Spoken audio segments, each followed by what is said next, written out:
Hello. There are still more variations on the aldol, and in this video I want to show you the intramolecular aldol, where the alpha carbon that is attacking is in the same molecule as carbonyl. A tip-off that you're doing an intramolecular aldol is that you have two carbonyl groups and an oxide base.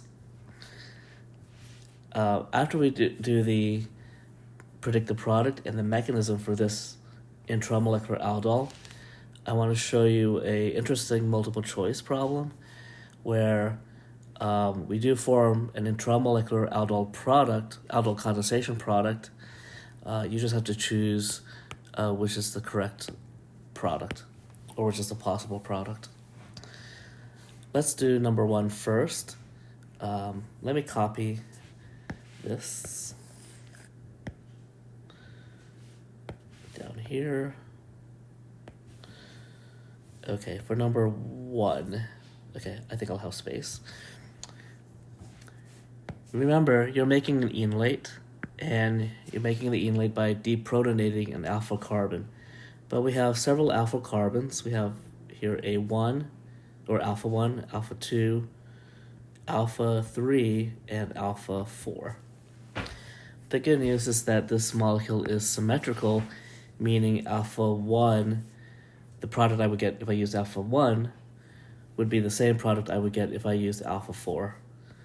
And same thing for alpha 2, it would give me the same product as alpha 3 if I had deprotonated alpha 3. Now the thing is, which one do I deprotonate? So I'm going to focus on the left and just look at alpha 1 and 2 and decide which one will make a 5 or 6 membered ring. Whenever you form, or whenever you think you're going to form a ring, the most likely candidates would be a 5-membered ring or a 6-membered ring. Can you imagine making a 3-membered ring? The angles are too tight and too far away from 109.5 degrees. See, most of these carbons are sp3 hybridized, so the ideal angle is 109.5. Well, we could never get the ends of a 3-membered ring close enough to connect to each other, because that angle would be 60 degrees. That would be very, very rare that we could get the two end atoms to get close to each other. Same thing if the ring is too big. If you're trying to get the first carbon very close to the 7th carbon, well, you have to have a pretty obtuse angles to do that, and again, it's very far from the ideal 109.5 degrees. So in one case, it's too small, the angle you get when you make the ring, and in another case, the 7-membered ring or greater, your angle is too large. And again, it's the idea that there will be no opportunity for the two ends to meet. That was a very long-winded explanation. I hope you understood that. Let's take a look at alpha 1. If I make the enolate on alpha 1, like I deprotonate the alpha 1 carbon, ultimately I'll form a bond between that alpha carbon and the carbonyl carbon on the other side. So let's say this carbon right here. Let's make it green. Yeah, let's make it green. This carbon right, oops. This carbon right, let's make it pink, right here, okay? And so let's see what happens there. If I make a connection between alpha 1 and the pink, that is 1, 2, 3, 4, 5, 6, 7 atoms, 7-membered ring. That is less likely to happen. It is less likely for these two atoms to be close enough to each other to bond than it is for these two atoms to get close enough to bond, because that is 1, 2, 3, 4, 5. So that's a 5-membered ring. And that is more likely. It is more likely, again, as this molecule is twisting and rotating and tumbling, that these two will be close enough to bond, whereas these two will never, well, less likely to be close enough to bond. Okay, 5-membered ring. Don't let it freak you out that there's other stuff on the ring. Go ahead and draw draw the pentagon. Go ahead and put randomly a pink dot somewhere. Let's put it here. And you know that it was the alpha 2 that connected to it. Alpha 2. Okay. Does that say alpha 2? Let's just say, well, here. We'll write it here. Alpha 2. Okay. In this aldol reaction, you know that when this is attacked, that O becomes an OH to make the hydroxyl group, or the hydroxy. We also know that there is a methyl group on that pink dot, so draw that methyl group. And now here's the trick. We haven't yet accounted for these 3 atoms, okay, or this group here. We know A2 is that one, but off of A2 we have this group. So off of A2 we have that group here, okay? Now you could double check. This is the aldol product, by the way, not the condensation product yet. But another way to check if you're on the right track is that you have, for the aldol product, a beta hydroxy carbonyl. In our case, it is a ketone, so a beta hydroxy ketone. I think that's one word. Actually, I don't think that's one word.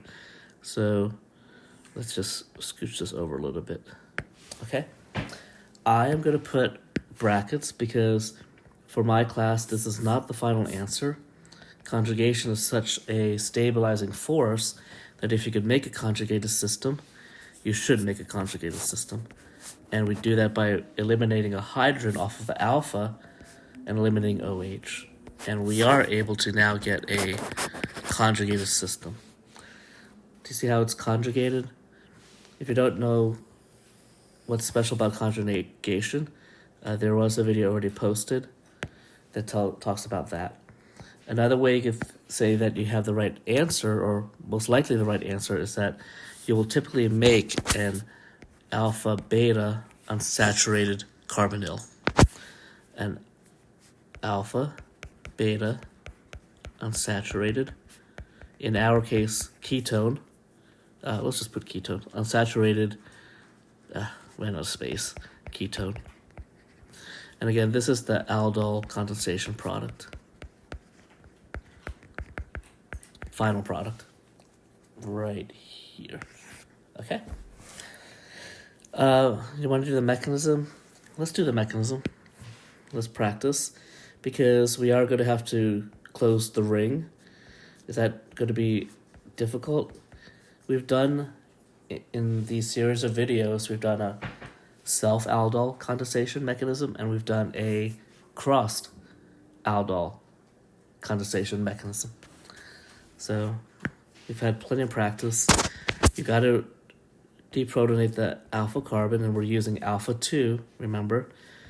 Here's a base that I don't think we've used, OET, coming from NaOET, but you just use the oxide part of it, and you grab the H. Okay, don't draw this. Some textbooks and some professors want to put the negative charge on the carbon, but I want to put it on the oxygen because I know the O enolate is more stable than the C enolate. So instead of putting it on the carbon, I'm going to shift it, or I'm going to put it. So I make a new double bond, and then I'm going to break that double bond. Okay. This is how I did both aldol mechanisms in the past on videos, the self-aldol and the crossed aldol. Okay, make the enolate. So here's your enolate. We have a double bond here. Okay, so your alpha carbon is here. It is perfectly fine to draw it like this, okay? But I'm going to try to bend it. Yeah, this is not a good idea. CH2, so the double bond is now here. So we have 1, 2, 3 CH2s and then the carbonyl.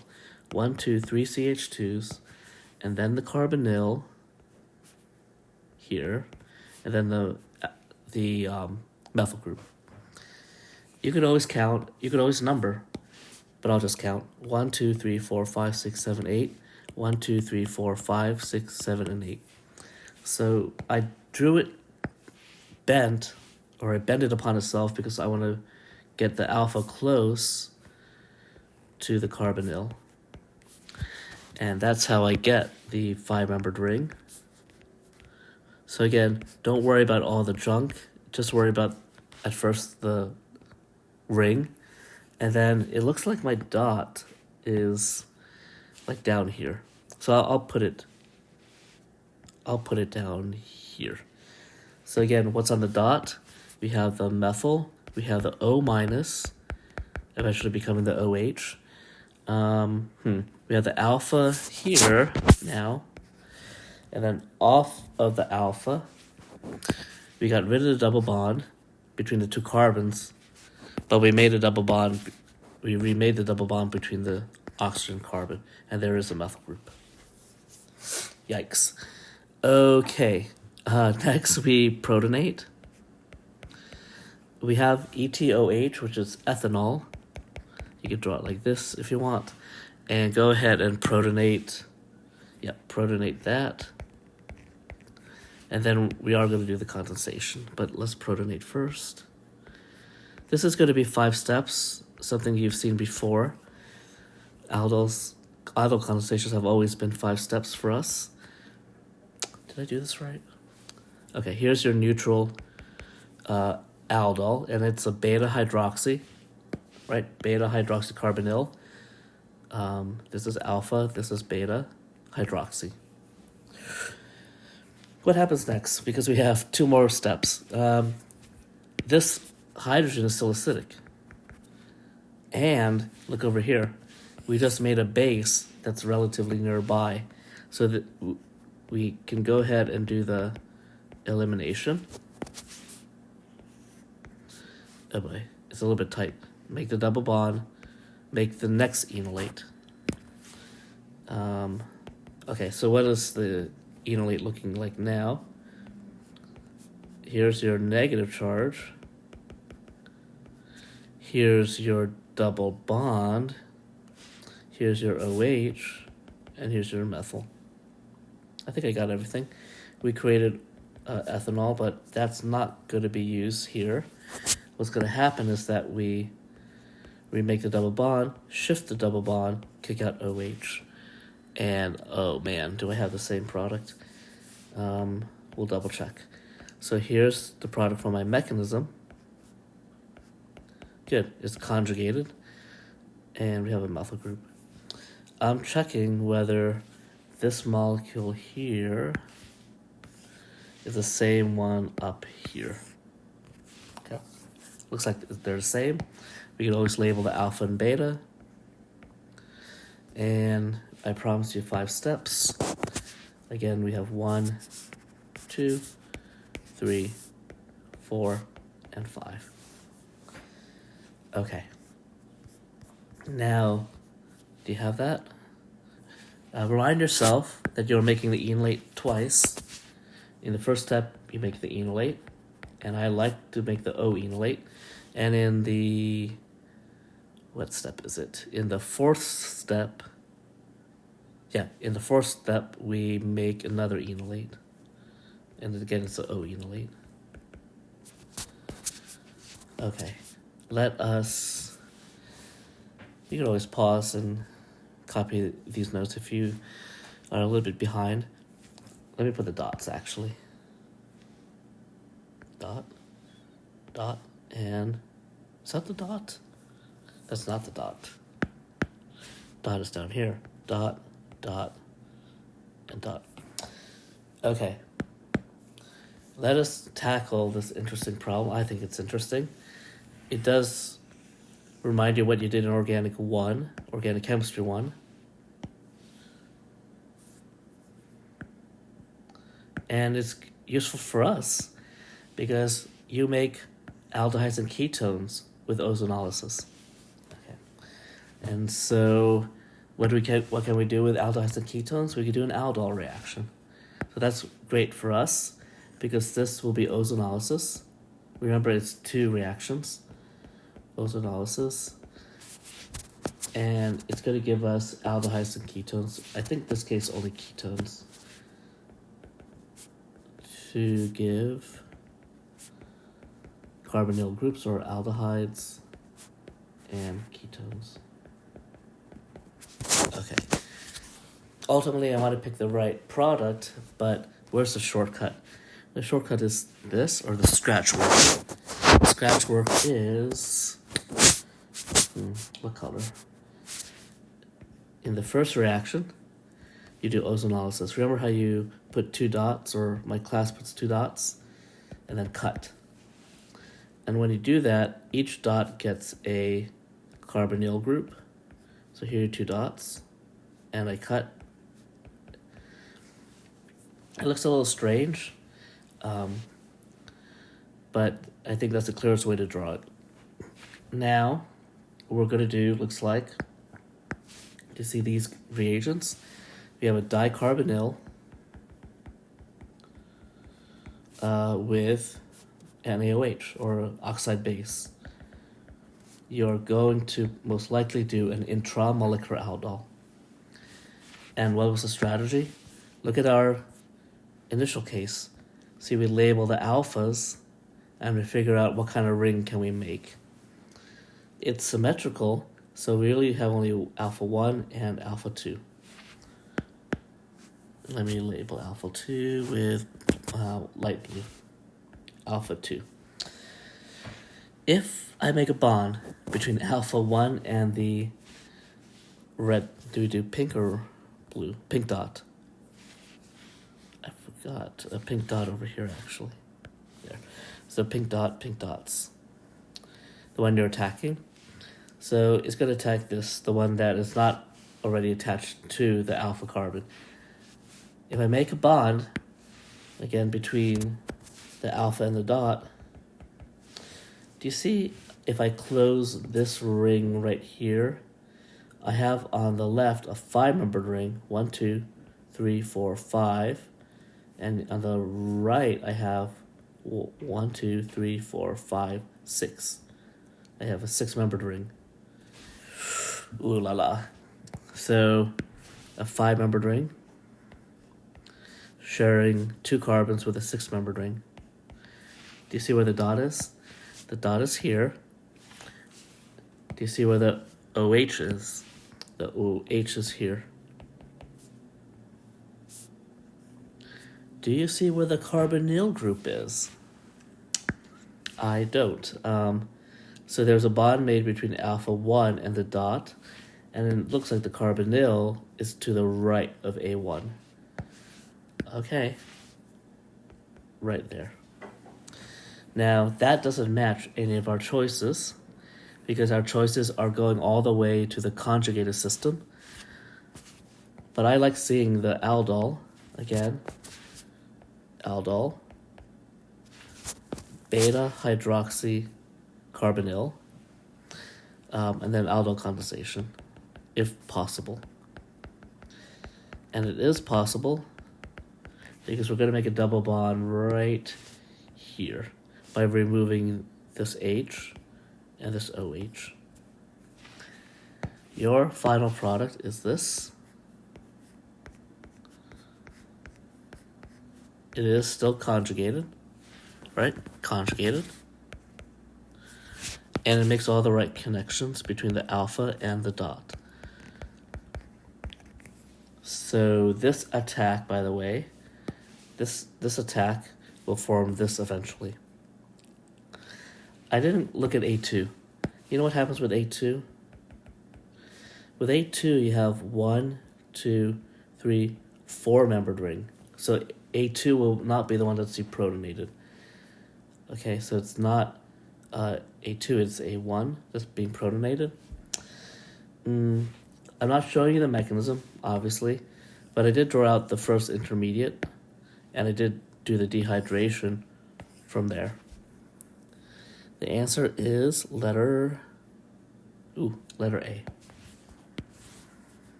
Is the correct choice. Check. Okay. So those were 2 examples of intramolecular aldol and in both cases, aldol condensation. All right, go ahead and practice your mechanisms. Again, 5 steps, and you do this elimination. Remember what it's called? It's called an E1CB elimination. Where is it? Oh, here. The RDS, and the mechanism is E1CB. Rate determining because that's the step where we kick out the leaving group. E1 because we only have one molecule. Conjugate base is because we made the conjugate base first. See this O minus. Okay, I'm not sure what I'm going to do next. Probably you want a little more information on the Michael. No, I haven't even talked about Claisen yet in these videos. So maybe 2 or 3 Claisen videos are coming to you with the product and the mechanisms of a Claisen.